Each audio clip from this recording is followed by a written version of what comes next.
उत्तराखंड में 30,000 के पार कोरोना के केसेस पहुंच चुके हैं। उत्तराखंड में कोरोना संक्रमितों की संख्या बढ़कर 30,336 हुई है। उत्तराखंड में कोरोना के एक्टिव केसेस 9,781 हैं और उत्तराखंड में अब तक 20,031 कोरोना के मरीज ठीक हुए हैं। उत्तराखंड में कोरोना से 402 मरीजों की मौत का मामला भी सामने आया है।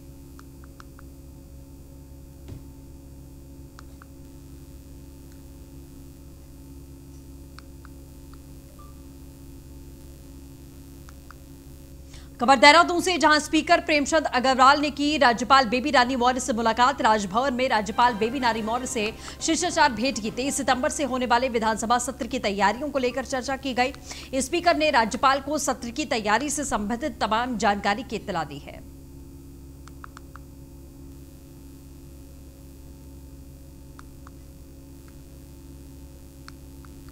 तो मुलाकात के दौरान की तस्वीरें हम आपको लगातार दिखा रहे हैं। स्पीकर प्रेमचंद अग्रवाल ने राज्यपाल बेबी रानी मौर्य से शिष्टाचार मुलाकात की है। राजभवन में बेबी रानी मौर्य से मुलाकात करने के दौरान की तस्वीरें हैं।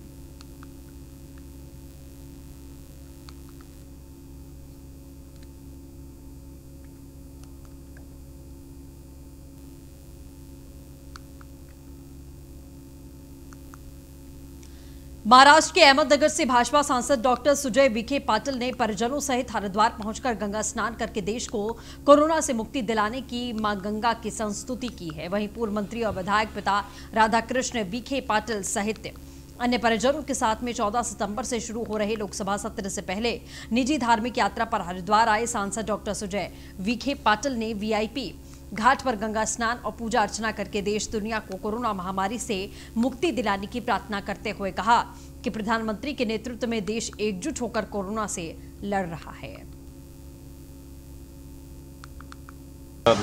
जब भी हम आते हैं बहुत सुकून महसूस होता है। आज भी इस कोरोना की महामारी के अनलॉक के अवसर पर यहाँ पे दिल्ली में लोकसभा सेशन शुरू होने से पहले यहाँ आने का सौभाग्य हमें मिला है। तो ये कोरोना की महामारी से इस देश को बचाया जाए, सारी सृष्टि से बचे, इसके लिए माँ गंगा के चरणों में हम नतमस्तक होने यहाँ आए हैं, यहाँ प्रार्थना करने आए हैं। बहुत अलग फीलिंग है। जब भी हम आते हैं बहुत सुकून महसूस होता है। आज भी इस कोरोना की महामारी के अनलॉक के अवसर पर यहाँ पे दिल्ली में लोकसभा सेशन शुरू होने से पहले यहाँ आने का सौभाग्य हमें मिला है।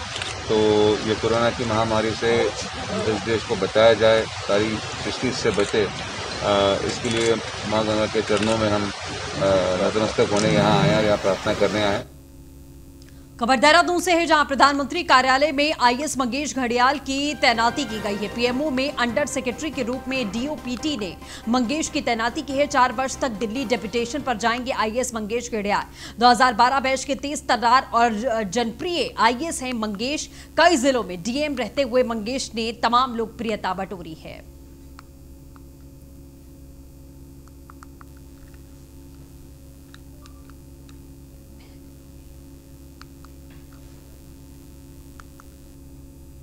डोईवाला से खबर है, जहां वन विकास निगम के सदस्य का स्वागत किया गया। भाजपा नगर मंडल ने किया सदस्य का स्वागत। वरिष्ठ बीजेपी नेता संजीव सैनी बनाए गए वन विकास निगम के अधिकारी। नियुक्ति के बाद में नगर भाजपा मंडल ने नव नियुक्त सदस्य संजीव सैनी का फूल मालाओं के साथ में स्वागत किया। कार्यक्रम संयोजक भाजपा नगर अध्यक्ष विनय कंडवाल ने कहा कि मुख्यमंत्री हमेशा से ही कार्यकर्ताओं का सम्मान करते रहे हैं, जिस कड़ी में वरिष्ठ भाजपा नेता संजीव सैनी को निगम में सदस्य मनोनीत करके कार्यकर्ताओं का उत्साहवर्धन किया गया, जिससे कार्यकर्ताओं में एक नई ऊर्जा का संचार होगा। को बड़ा भाग्यशाली समझता हूँ कि मैंने बहुत छोटी उम्र से, बाल्यकाल से संगठन, विद्यार्थी परिषद, युवा मोर्चा, भारतीय जनता पार्टी में हम काम करते रहे और ये मेरा सम्मान जो माननीय मुख्यमंत्री द्वारा किया गया है, मैं इससे हमारे कार्यकर्ताओं में बड़े हर्ष है। हमारे अध्यक्ष जी, सभी जो हमारे सभासद, हमारे डोईवाला के क्षेत्र के निवासी, बड़ा सम्मान मिला है। लगभग हजारों लोगों के द्वारा फ़ोन आए। ये सम्मान दायित्व जो मिला है, ये कांटों भरा दायित्व है कि हमको सरकार दोबारा लानी है और 2022 में फिर दोबारा हमारे माननीय मुख्यमंत्री जी दोबारा यहाँ से विधायक बने और हमारी सरकार पुनः बने। को बड़ा भाग्यशाली समझता हूँ कि मैंने बहुत छोटी उम्र से, बाल्यकाल से संगठन, विद्यार्थी परिषद डोईवाला के धर्मचूक गांव में इस कोरोना काल में जहां रोजगार के अवसर कम हो गए हैं और कई लोगों के रोजगार छिन गए, इसको लेकर क्षेत्र की समाज सेविका हेमा पुरोहित द्वारा महिलाओं से स्वरोजगार से जोड़ने के लिए जूट से बने उत्पादों को सिखाने का फैसला किया गया, जिसमें वो स्वरोजगार से जुड़ सकें, अपनी आजीविका चला सकें। जिससे आज 15 दिन में प्रशिक्षण पूर्ण हो जाने के बाद आज उनके हौसला बढ़ाने के लिए पूर्व मुख्यमंत्री और पंजाब के कांग्रेस के प्रदेश प्रभारी हरीश रावत कार्यक्रम में शिरकत करने के लिए पहुंचे और उनके हस्तशिल्प से बने उत्पादों को भी सराहा है। हमारे पास यही माध्यम है कि जो हमारी धरती की चीज़ें हैं, जो हमारी प्रकृति की दी हुई चीज़ें हैं, उनके आधार पर हम क्या बना सकते हैं। जितना हम हस्तशिल्प को प्रोत्साहित करेंगे, जितना उसको बढ़ावा देंगे, उतना ही बेरोजगारी घटेगी, रोजगार सृजित होंगे, हमारी आर्थिक स्थिति सुधरेगी। टिहरी कांग्रेस कार्यालय में प्रदेश उपाध्यक्ष जोत सिंह बिष्ट ने एक प्रेस वार्ता करके प्रदेश सरकार को कोरोना संक्रमण को लेकर घेरा और कहा कि सरकार गाइडलाइन का उल्लंघन कर रही है। नियोजन समिति के चुनाव के बहाने इस साल जिला नियोजन समिति गठन न होने के इन्होंने अपने कार्यकर्ताओं के माध्यम से उक्त बजट अपने चहेतों को बंटवाया है। उन्होंने कहा कि लॉकडाउन में लाखों लोगों की नौकरियां जा चुकी हैं। सरकार बेरोजगारों को लोन दिलवाने के नाम पर ठगने का कार्य कर रही है। जब सारी सरकार गाइडलाइन का उल्लंघन कर रही है तो जिला नियोजन समिति के चुनाव के लिए बहाना क्यों बना रही है?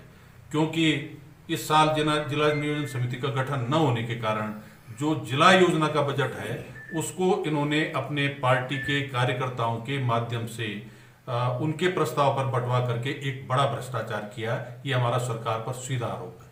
हमारी जो तीसरी और महत्वपूर्ण बात है कि राज्य के अंदर जो बेरोजगार हैं 11 लाख पहले से 13 जिलों में पंजीकृत हैं। उसके अलावा 6 लाख लोग कोरोना के लॉकडाउन के दौरान बाहरी राज्यों से और राज्य के अंदर से बेरोजगार होकर के अपने घरों में बैठे हैं। इनको रोजगार देने के लिए सरकार कोई काम नहीं कर रही है। राज्य में जो 56,000 से ज्यादा पद सरकारी विभागों में रिक्त हैं, पिछले 4 सालों में इस सरकार ने खबर देहरादून से है, जहां महाराष्ट्र सरकार के खिलाफ में हिंदू युवा वाहिनी ने जोरदार प्रदर्शन किया है। प्रदर्शनकारियों ने महाराष्ट्र सरकार के खिलाफ जमकर नारेबाजी की है।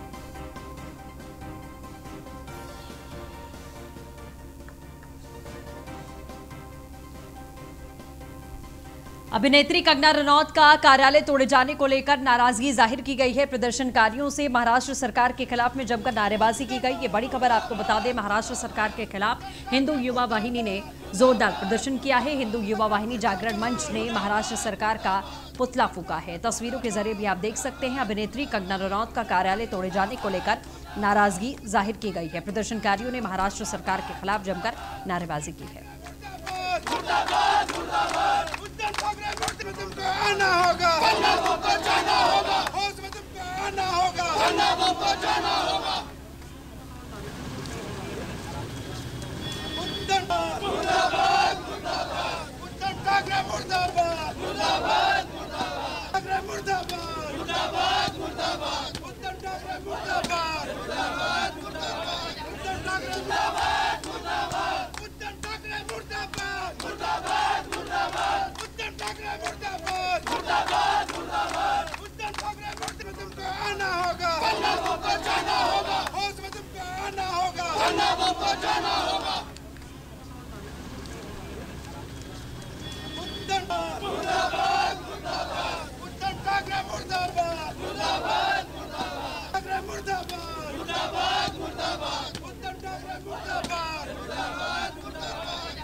राष्ट्रीय पुरानी पेंशन बहाली संयुक्त मोर्चा ने पुरानी पेंशन बहाली को आंदोलन को लेकर अब फिर से सक्रिय हो गया है। मोर्चा की बैठक में तय किया गया था कि आज पूरे देश भर में 68 लाख कर्मचारियों के परिवार उपवास पर रहेंगे। मोर्चे के सदस्य सीताराम पोखरियाल ने बताया कि सरकार हमारी मांग में कोई ध्यान नहीं दे रही है। हम सभी कोरोना के काल में लगातार काम करने में लगे हैं, लेकिन सरकार ने उसके बावजूद भी हमारी अनदेखी की है। हम जल्द ही धरातल पर बड़े आंदोलन की योजना पर काम कर रहे हैं।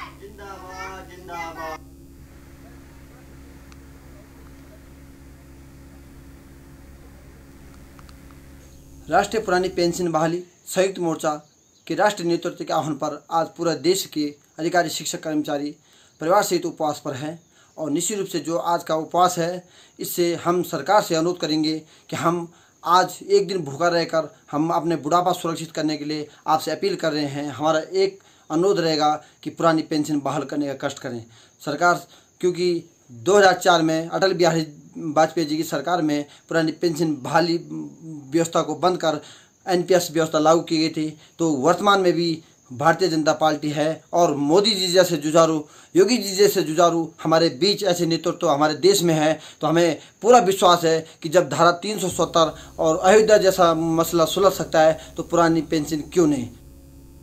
खबर हरिद्वार से, जहां डॉक्टरों की लापरवाही से नवजात की मौत पर परिजनों का अस्पताल में हंगामा। डॉक्टर्स ने हमें सही जानकारी नहीं दी। अस्पताल प्रबंधन ने भी डिलीवरी के दौरान हुई लापरवाही को स्वीकारा है।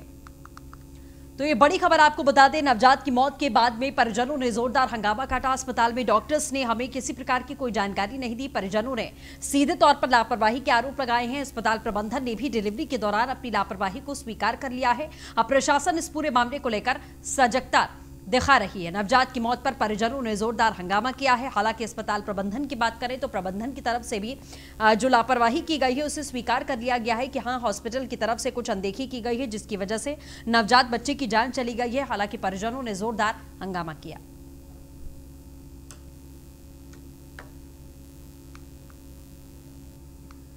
तो हरिद्वार से खबर हम आपको लगातार बता रहे हैं, डॉक्टर्स ने किसी प्रकार की जानकारी नहीं दी। परिजनों का यही कहना है कि हमें कोई भी इंफॉर्मेशन नहीं दी गई थी। अस्पताल प्रबंधन ने भी डिलीवरी में हुई अपनी लापरवाही को कबूल किया है और जिस लापरवाही की वजह से आज नवजात बच्चे की जान चली गई और परिजनों को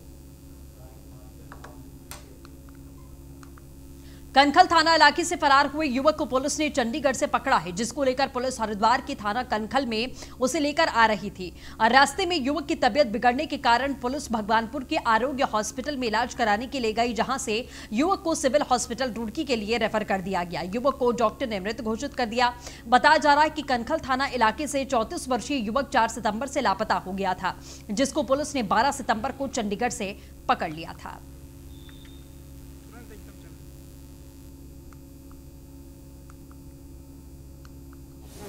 ये जो मृतक है अखिलेश दीक्षित, ये हमारे बड़े भैया का शाला है। ये 4 सितंबर 2020 को शाम को 6:30 बजे घर में सुसाइड नोट के छोड़ के चला गया। इसके 3 दोस्त थे जो इसकी हेल्प कर रहे थे, लेकिन हम लोग लखनऊ रहते हैं सारे रिश्तेदार। जब लखनऊ से वापस आए तो वो जो 3 दोस्त हैं, नंबर 1 शिवम करणवाल, नंबर 2 अनुराग त्यागी और नंबर 3 है राजेश रैना। तीनों मित्र इसके साथ सपोर्ट करते थे बराबर। इसके घर से कुछ पैसों का हेरा फेरी हुई और वो कम से कम 20-25 लाख रुपए थे जो अभी तक नहीं पता चले। जेवर भी बेची कहाँ चला गया, ये सोच के चला गया। जो इसके तीनों दोस्त हैं वो ड्रग्स भी लेते हैं और शराब भी पीते हैं। मुझे सुबह खबर मिली है कि मूर्छरी में एक लाश आई है, कल आ गई थी। तो उसको बताते हैं कि ये पंजाब से लाए हैं और वो लड़का जो रहता है वो ऋषिकेश में रहता है। अखिलेश है, दया शंकर जी का लड़का है और संदेश नगर कनखल में रहता है। तो उसके बारे में जो उसका मृत्यु हुई उसका कुछ कारण पता नहीं चल रहा, क्योंकि हमने यहाँ पे जो है लाश को देखा, उसमें कोई चोट निशान नहीं है और ये कारण जानने के लिए जो है उसका पोस्टमार्टम करवाया जा रहा है। सर किस तरह? मुझे सुबह खबर मिली है कि मूर्छरी में एक लाश आई है, कल आ गई थी। तो उसको बताते हैं कि ये पंजाब से लाए हैं और वो लड़का जो रहता है वो। खबर सितारगंज से है, जहां 1 किलो अफीम के साथ में तस्कर को गिरफ्तार किया गया है। एसएसपी की तरफ से चलाया गया बड़ा अभियान। सरकड़ा चौकी पुलिस ने चेकिंग करके गिरफ्तारी को अंजाम दिया है। तस्कर से एक बाइक भी मौके से बरामद की गई है। आज सुबह चेकिंग में चौकी इंचार्ज श्री हरविंदर सिंह, सरकड़ा चौकी इंचार्ज चेकिंग कर रहे थे, तो रैंडम में एक आगाज अली जो सिसरिया का रहने वाला है, उससे अवैध 1 किलो अफीम जो है बरामद हुई है और उसे पकड़कर गिरफ्तार कर लिया गया है और उस उचित धाराओं में NDPS में मुकदमा पंजीकृत किया गया है और उसे अभी रिमांड के लिए पेश किया जा रहा है जेल भेजने के लिए। खबर काशीपुर से, जहां बाइक चोरों को पुलिस ने गिरफ्तार किया। एक स्कूटी समेत 4 मोटरसाइकिल बरामद की गई है। चोरों को पुलिस ने जेल भेजा। काशीपुर के कुंडेश्वरी तिराहा चैती मंदिर का ये पूरा मामला सामने आया है। ये सुबह चेकिंग के दौरान हमारी टीम द्वारा 2 लड़कों को चेकिंग के लिए रोका, जिसमें एक लड़का नाबालिग था, एक बालिग है, लाली सन ऑफ मंगल सिंह। उस पे जो स्कूटी थी वो हमारे थाने से संबंधित चोरी की थी। पूछताछ पर उनके द्वारा बताया गया कि हमने और भी यहाँ काशीपुर क्षेत्र में मोटरसाइकिलें चोरी की है, जिस पर उनके निशानदेही पर 3 मोटरसाइकिलें और बरामद की गई, जो कोतवाली काशीपुर से चोरी हुई है, जिस संबंध में कोतवाली काशीपुर में मुकदमा पंजीकृत है। इस संबंध में उससे पूछताछ की जा रही है, उसकी कॉल डिटेल वगैरह के आधार पे और भी कोई अगर इसके साथ संलिप्त होंगे उनके खिलाफ भी कार्रवाई